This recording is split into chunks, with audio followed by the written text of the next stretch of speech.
ದೇಶದ ಜನರಿಗೆ big relief ಅನ್ನ ಕೊಟ್ಟಿದೆ ಕೇಂದ್ರ ಸರ್ಕಾರ. ಸ್ವಾತಂತ್ರ್ಯ ಭಾಷಣದಲ್ಲಿ ಮೋದಿ ಅವರು ಕೊಟ್ಟಿದ್ದಂತಹ ಮಾತನ್ನ ಇದೀಗ ಜಾರಿ ಮಾಡಿದ್ದಾರೆ. ಜಿಎಸ್ಟಿ ಸ್ಲ್ಯಾಬ್ಗಳು ದೊಡ್ಡ ಮಟ್ಟದಲ್ಲಿ ಪರಿಷ್ಕರಣೆ ಆಗಿದೆ. ಐಷಾರಾಮಿ ವಸ್ತುಗಳಿಗೆ 40% ತೆರಿಗೆಯನ್ನ ವಿಧಿಸುವಂತಹ ಸ್ಲ್ಯಾಬ್ ರಚನೆಯಾಗಿದೆ.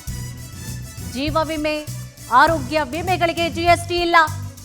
ಔಷಧಿಗಳು, 33 ಜೀವ ರಕ್ಷಕ ಮೆಡಿಸಿನ್ಗಳು ತೆರಿಗೆ ಮುಕ್ತ ಆಗಲಿದೆ. ಕ್ಯಾನ್ಸರ್, ಅಪರೂಪದ ಕಾಯಿಲೆಗಳ ಔಷಧಕ್ಕೆ ಶೂನ್ಯ ತೆರಿಗೆ. ಶೇಕಡ 12 ಮತ್ತು ಶೇಕಡ 28 ತೆರಿಗೆ ಜಿಎಸ್ಟಿ ಸ್ಲ್ಯಾಬ್ಗಳಿಗೆ ಕೋಕ್ ನೀಡಲಾಗಿದೆ. ಸೆಪ್ಟೆಂಬರ್ 22ರಿಂದ ಜಿಎಸ್ಟಿ ಮಂಡಳಿಯ ನಿರ್ಧಾರಗಳು ಜಾರಿಗೆ ಬರಲಿದೆ. ನೋಡಿ, ಯಾವ್ದ್ಯಾವುದಕ್ಕೆ ಕೋಕ್ ನೀಡಲಾಗಿದೆ, ಯಾವ್ದು ಮುಕ್ತ ಆಗಿದೆ ಜಿಎಸ್ಟಿಯಿಂದ ಅಂತೇಳಿ ಹೇಳ್ತಾ ಹೋಗ್ತಾ ಇದೆ. ದೇಶದ ಜನರಿಗೆ ಬಿಗ್ ರಿಲೀಫ್ ಅನ್ನ ಕೊಟ್ಟಿದೆ ಕೇಂದ್ರ ಸರ್ಕಾರ. ಸ್ವಾತಂತ್ರ್ಯ ಭಾಷಣದಲ್ಲಿ ಮೋದಿ ಅವರು ಒಂದು ಮಾತನ್ನ ಕೊಟ್ಟಿದ್ರು. ಸೊ ಆ ಮಾತು ಇದೀಗ ಜಾರಿಯಾಗಿದೆ. ಜಿಎಸ್ಟಿ ಸ್ಲ್ಯಾಬ್ಗಳು ದೊಡ್ಡ ಮಟ್ಟದಲ್ಲಿ ಇದೀಗ ಪರಿಷ್ಕರಣೆ ಕೂಡ ಆಗಿದೆ. ಐಷಾರಾಮಿ ವಸ್ತುಗಳಿಗೆ 40% ತೆರಿಗೆಯನ್ನ ವಿಧಿಸುವಂತಹ ಸ್ಲ್ಯಾಬ್ಗಳ ರಚನೆಯಾಗಿದೆ. ಜೀವ ವಿಮೆ, ಆರೋಗ್ಯ ವಿಮೆಗಳಿಗೆ ಜಿಎಸ್ಟಿ ಇಲ್ಲ. ಔಷಧಿಗಳು, 33 ಜೀವ ರಕ್ಷಕ ಮೆಡಿಸಿನ್ಗಳು ತೆರಿಗೆ ಮುಕ್ತ ಆಗಲಿದೆ. ಮೆಡಿಸಿನ್ಗಳು ಸಿಗಬೇಕು ಜನಗಳಿಗೆ, ಅದಕ್ಕೂ ಕೂಡ ಜಿಎಸ್ಟಿ ಅಥವಾ ಮೂಲಭೂತವಾದಂತಹ ವಸ್ತುಗಳಿಗೆ ಏನಿದೆ ಎಲ್ಲಕ್ಕೂ ಕೂಡ ಜಿಎಸ್ಟಿ ಅಂತಂದರೆ ಭಾಳಷ್ಟು ಕಷ್ಟ ಆಗುತ್ತೆ. ಬಡ ವರ್ಗದವ್ರಿಗೆ ಕಷ್ಟ ಆಗುತ್ತೆ, ಮಧ್ಯಮ ವರ್ಗದವ್ರಿಗೂ ಕೂಡ ಕಷ್ಟ ಆಗುತ್ತೆ. ಸೊ ಕೈಗೆ ಯಾವುದು ನಮಗೆ ಇದಿಲ್ಲದೆ ಇದ್ರೂ ಕೂಡ ಆಗತ್ತೆ ಅನ್ನುವಂತಹ ವಸ್ತುಗಳಿಗೆ ಜಿಎಸ್ಟಿ ಇದ್ದರೆ ಓಕೆ ಅದು. ಬಟ್ ತೀರಾ ಅಗತ್ಯವಾದಂತಹ ಮೆಡಿಸಿನ್ಗಳಿರ್ಬೋದು ಅಥವಾ ಮೂಲಭೂತವಾದಂತಹ ವಸ್ತುಗಳಿಗೂ ಕೂಡ ಜಿಎಸ್ಟಿನ ಹಾಕಿಬಿಟ್ರೆ ಭಾಳಷ್ಟು ಮಧ್ಯಮ ವರ್ಗದವರು, ಕೆಳದ ವರ್ಗದವರು ಕಷ್ಟವನ್ನು ಅನುಭವಿಸಬೇಕಾಗುತ್ತೆ.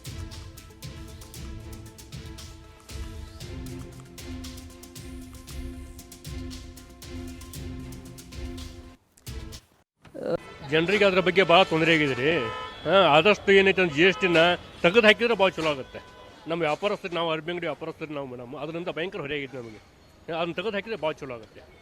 ನಮಗೇನು ಅದರ ಅವಶ್ಯಕತೆ ಇಲ್ಲ. ಹಿಂದೆ ಕಾಂಗ್ರೆಸ್ ಸರ್ಕಾರ ಇದ್ದಾಗ ಇದು ಇದ್ದಿಲ್ಲ, ಈಗ ಆಗೈತಿ. ಈಗ ಅದನ್ನ ತೆಗೆದು ಹಾಕಿದ್ರೆ ಭಾಳ ಒಳ್ಳೇದಾಗುತ್ತೆ ಅಂತ. ಈಗ ಎಲ್ಲ ಜಿ ಎಸ್ ಟಿ ಜಾಸ್ತಿ ಮಾಡಬೇಕು, ಎಲೆಕ್ಷನ್ ಟೈಮಲ್ಲಿ ಬಂದಾಗ ಮಾತ್ರ ಅವೆಲ್ಲ ಪ್ರಕಟಣೆ ಮಾಡ್ತಾರೆ, ಯಾವುದೂ ಮಾಡೋದಿಲ್ಲ. ಇದಂತೂ ಗ್ಯಾರಂಟಿ ನಿಮ್ಗೆ ಗೊತ್ತಿದೆ ಅಲ್ವಾ. ಇಷ್ಟೇ ಕತೆ ಸಾಕು, ಬೆಳೆಸ್ಕೊಳ್ಳೋಕ್ಕೆ ಅಷ್ಟೇ, ಇನ್ನೇನಿಲ್ಲ. ಅವ್ರು ರಾಜಕೀಯ ಬೆಳಿಬೇಕು, ಅವ್ರು ಗೆಲ್ಲಬೇಕು, ಆಮೇಲೆ ಜನನ ಲೂಟಿ ಮಾಡಬೇಕು, ಇಷ್ಟು ಮಾಡ್ತಾರೆ ಅಷ್ಟೇ, ಇನ್ನೇನಿಲ್ಲ. ನೆಪ ಎಲ್ಲ ಸುಳ್ಳು, ಏನು ಮಾಡಲ್ಲ. ಎಲ್ಲ ಅವರು ಗೆಲ್ಲೋವರೆಗೂ ಮಾತ್ರ ಅಷ್ಟೇ, ಗೆದ್ದ ಮೇಲೆ ಎಲ್ಲ ಅಷ್ಟೇ, ಎಲ್ಲ ಪಾರ್ಟಿಗಳು ಅಷ್ಟೇ. ಟೋಟಲಿ ಜಿ ಎಸ್ ಟಿ ಬಡು ಜನರು ಎಲ್ಲಿ ಹೋಗಬೇಕು, ಎಲ್ಲ ಇದ್ರ ಮೇಲೆ ಆಲ್ ಕಾಮಿಡಿಟೀಸ್ ಮೇಲೆ ಜಿ ಎಸ್ ಟಿ ನೀವು ಚಾರ್ಜ್ ಮಾಡ್ತಾ ಇದ್ದೀರಿ.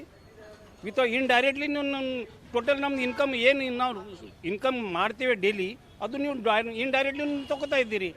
ಮತ್ತು ಬಡು ಜನರು ಯಾವ ರೀತಿ ಹಳ್ಳಿ ರೂರಲ್ ಲೆವೆಲ್ದಾಗ ಯಾವ ರೀತಿ ಇರಬೇಕು, ಅವರು ಇನ್ನೂ ಕಮ್ಮಿ ಮಾಡಬೇಕು, ಇನ್ನೂ ಕಮ್ಮಿ ಆಗಬೇಕು. ಮತ್ತು ಅಗ್ರಿಕಲ್ಚರ್ ಕಮ್ಯುನಿಟಿ ಮೇಲೆ ಟೋಟಲಿ ಕಮ್ಮಿ ಆಗಬೇಕು, ಟೋಟಲಿ ನೀಲ್ ಆಗಬೇಕು.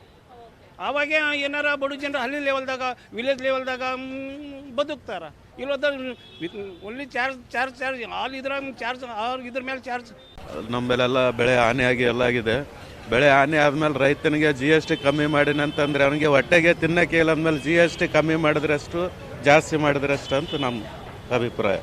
ಅದಕ್ಕೆ ರೈತ ಆ ನೊಂದ ಜೀವಕ್ಕೆ ಏನಾದರೂ ಕೇಂದ್ರ ಸರ್ಕಾರ ಮುಂದಾಳತ್ವ ವಹಿಸ್ಕೊಂಡು ಅವ್ರಿಗೇನಾರ ಪರಿಹಾರ ಕೊಡ್ಬೇಕಂತೇಳಿ ನನ್ನ ಅಭಿಪ್ರಾಯ. ನಮ್ಮ ಮೇಲೆಲ್ಲ ಬೆಳೆ ಹಾನಿಯಾಗಿ ಎಲ್ಲ ಆಗಿದೆ. ಬೆಳೆ ಹಾನಿ ಆದಮೇಲೆ ರೈತನಿಗೆ ಜಿ ಎಸ್ ಟಿ ಕಮ್ಮಿ ಮಾಡಿನಂತಂದರೆ ಅವನಿಗೆ ಹೊಟ್ಟೆಗೆ ತಿನ್ನೋಕೆ ಇಲ್ಲ ಅಂದಮೇಲೆ ಜಿ ಎಸ್ ಟಿ ಕಮ್ಮಿ ಮಾಡಿದ್ರಷ್ಟು, ಜಾಸ್ತಿ ಮಾಡಿದ್ರಷ್ಟು ಅಂತ ನಮ್ಮ ಅಭಿಪ್ರಾಯ.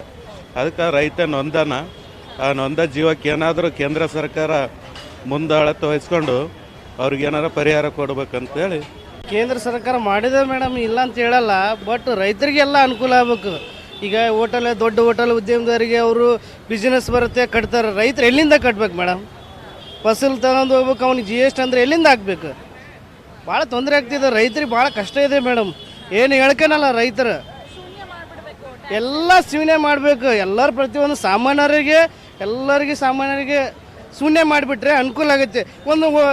ಒಂದು ಮೆಡಿಕಲ್ ತಗೋಬೇಕಾದ್ರೆ ಜಿ ಎಸ್ ಟಿ, ಪ್ರತಿಯೊಂದು ಯಾವುದೇ ತಗೋಬೇಕು ಜಿ ಎಸ್ ಟಿ ಶೂನ್ಯ ಆಗಿದೆ. ಎಲ್ಲ ಶೂನ್ಯ ಆಗಬೇಕು. ಎಲ್ಲರೂ ಸಾಮಾನ್ಯರಿಗೆ ತೊಂದರೆ ಆಗ್ಲಾರ್ದಂಗೆ ಜಿ ಎಸ್ ಟಿ ಶೂನ್ಯ ಆಗಬೇಕು. ಇನ್ನು ಇದೇ ವಿಚಾರಕ್ಕೆ ಸಂಬಂಧಪಟ್ಟ ಹಾಗೆ ನೋಡಿ, ಆರ್ಥಿಕ ತಜ್ಞರಾಗಿರುವಂತಹ ಕೆ ವಿಠಲ್ ಶೆಟ್ಟಿ ಅವರು ಈಗಾಗಲೇ ನಮ್ಮ ಜೊತೆ ಲೈನ್ನಲ್ಲಿ ಜಾಯಿನ್ ಆಗಿರುವಂಥದ್ದು. ಸರ್, ಈಗ ನಿಮ್ಮ ಪ್ರಕಾರವಾಗಿ ಅಥವಾ ನಿಮ್ಮ ಅನುಭವದ ಪ್ರಕಾರವಾಗಿ ಈಗಾಗಲೇ ಬಿಗ್ ರಿಲೀಫನ್ನು ಕೇಂದ್ರ ಸರ್ಕಾರ ಕೊಟ್ಟಿದೆ ದೇಶದ ಜನರಿಗೆ ಅಂತ ಹೇಳಿ ಅನಿಸ್ತಾ ಇದೆಯಾ ಹೇಗೆ ಸರ್? ಹೌದು ನೋಡಿ, ಇದು ಆ್ಯಕ್ಚುಲಿ ಇದು ಯಾವಾಗ GST ಜಾರಿಗೆ ಬಂತು ಆ ಟೈಮ್ನಲ್ಲಿ ದಿನನಿತ್ಯ ಬಳಕೆಯ ಒಂದು ಸಾಮಾನ್ಯ ಜನರ ಬಳಕೆಯ ವಸ್ತುಗಳಿಗೆ ಶೂನ್ಯ ಟ್ಯಾಕ್ಸ್ ಕೊಡಬೇಕಿತ್ತು. ಆದರೆ ಆ ಇಂಪ್ಲಿಮೆಂಟ್ ಮಾಡುವ ಸಮಯದಲ್ಲಿ 4 ಸ್ಲ್ಯಾಬ್ ಮಾಡಿದ್ರು. 4 ಸ್ಲ್ಯಾಬ್ ಮಾಡಿ ದಿನ ಸೋಪು, ಬಾಚಣಿಗೆ, ಫುಟ್ವೇರ್, ಮತ್ತೆ ಮಸಾಲೆ ದೋಸೆ, ಹೋಟೆಲ್ ತಿಂಡಿಗಳು ಎಲ್ಲಕ್ಕೂ ಟ್ಯಾಕ್ಸ್ ಹಾಕಿಡ್ದು. ಆದ್ದರಿಂದ ಇಕಾನಮಿಗೆ ಆಲ್ರೆಡಿ ಡ್ಯಾಮೇಜ್ ಆಗಿದೆ. ಆದರೂ ಬೆಟರ್ ಲೇಟ್ ದೆನ್ ನೆವರ್, ಈಗಲಾದರೂ ಮಾಡಿ ಈ ರೀತಿಯ ಒಂದು ಒಳ್ಳೆಯ ಕಾರ್ಯಕ್ರಮ ಮಾಡಿದರೆ ನಾನು ಸ್ವಾಗತಿಸಲೇಬೇಕಾಗಿದೆ. ಆದರೆ ಇದರಿಂದ ರಾಜ್ಯದ ಮತ್ತು ಕೇಂದ್ರದ ಬೊಕ್ಕಸಕ್ಕೆ ಮತ್ತು ಆದಾಯಕ್ಕೆ ಬಹಳಷ್ಟು ಕಡಿಮೆ ಆಗುವ ಸಂಭವ ಇದೆ. ಆದ್ದರಿಂದ ಈ ರೆವಿನ್ಯೂ, ಈ ಅಗತ್ಯ ಇದನ್ನು ಹೇಗೆ ಸರಿದೂಗಿಸಬೇಕು, ಇದರ ಬಗ್ಗೆ ರಾಜ್ಯ ಸರ್ಕಾರ ಮತ್ತು ಕೇಂದ್ರ ಸರ್ಕಾರ ಒಟ್ಟಾಗಿ ಚಿಂತನೆ ಮಾಡಬೇಕಾಗಿದೆ. ಈಗ ನೋಡಿ, ಹಿಂದೆ GST ತರುವುದರ ಮೊದಲು ರಾಜ್ಯ ಸರ್ಕಾರಗಳಿಗೂ ಹಾಗೂ ಕೇಂದ್ರ ಸರ್ಕಾರಗಳಿಗೂ ತೆರಿಗೆ ವಿಧಿಸುವಂತ ಅಧಿಕಾರ ಇತ್ತು. ಈಗ ರಾಜ್ಯ ಸರ್ಕಾರಗಳಿಗೆ ತೆರಿಗೆ ವಿಧಿಸುವಂತ ಯಾವ ಅಧಿಕಾರವೂ ಇಲ್ಲ. ಕೇವಲ ರಿಜಿಸ್ಟ್ರೇಷನ್ ಮತ್ತು ಮದ್ಯದ ಅಂಗಡಿಗಳಿಗೆ ಮಾತ್ರ ಮತ್ತು ಪೆಟ್ರೋಲ್ ಮತ್ತು ಡೀಸೆಲ್ಗೆ ಮಾತ್ರ ಇರುವ ಅಧಿಕಾರ ಇದೆ. ಇನ್ನೂ ಒಂದು ಆಗ್ಬೇಕು ಯಾವುದು ಅಂತ ಹೇಳಿದ್ರೆ, ಪೆಟ್ರೋಲ್ ಮತ್ತು ಡೀಸೆಲ್ ಅನ್ನು ಸಹ GSTಗೆ ತರಬೇಕು.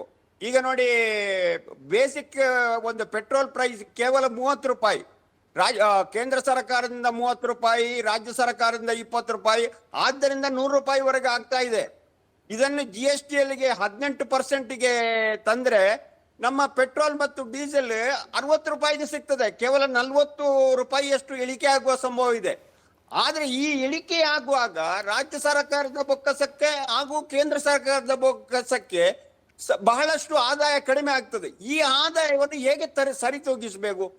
ಈಗ ರಾಜ್ಯಕ್ಕೆ ಮತ್ತು ಅಭಿವೃದ್ಧಿ ಕಾರ್ಯ ಮಾಡಬೇಕಿದ್ರೆ ಬೇರೆ ಬೇರೆ ರೀತಿಯ ಖರ್ಚುಗಳಿದೆ. ಈ ಖರ್ಚುಗಳಿಗೆ ಬೇಕಾಗುವಂತೆ ಅದಕ್ಕೆ ಆದಾಯ ಮಾಡಬೇಕು. ಈ ಆದಾಯ ಎಲ್ಲಿಂದ ಬರುತ್ತೆ? ಆದ್ದರಿಂದ ಈಗ ಕಾರ್ಪೊರೇಟ್ ಟ್ಯಾಕ್ಸ್ ಅನ್ನು 30% ಇಂದ 22% ಕಡಿಮೆ ಮಾಡಿದ್ದಾರೆ. ಇದನ್ನು ಇನ್ನೂ ಜಾಸ್ತಿ ಮಾಡಬೇಕಾಗಿದೆ.